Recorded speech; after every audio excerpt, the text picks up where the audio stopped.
Telugu Desam party కూటమి చారిత్రాత్మక విజయాన్ని పురస్కరించుకుని అమెరికాలోని నార్త్ కరోలినా ర్యాలీ నగరంలో ప్రవాసాంధ్రుల కుటుంబాలు ఘనంగా సంబరాలు చేసుకున్నారు.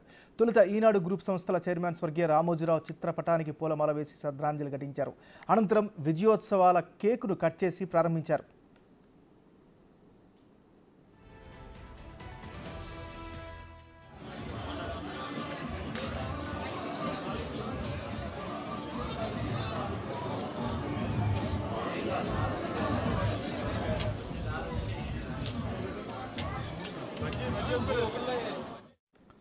ప్రవాసాంధ్రులు మాధవి, నరసింహారావు, సురేఖ, శ్రీనివాస్, అరుణ కేవీరావు ఆధ్వర్యంలో జరిగిన ఈ వేడుకల్లో కేంద్ర మంత్రి పెమ్మసాని చంద్రశేఖర్, రాష్ట్ర హోంమంత్రి అనితా వంగలపూడి, విశ్రాంత విజిలెన్స్ అధికారి సత్యనారాయణ జూమ్ కాల్ ద్వారా పాల్గొని ఉత్సాహాన్ని నింపారు. అదేవిధంగా ఈ కార్యక్రమానికి అన్ని విధాలా సహకరించిన మంత్రి అనగాని సత్యప్రసాద్కు నిర్వాహకులు ధన్యవాదాలు తెలిపారు.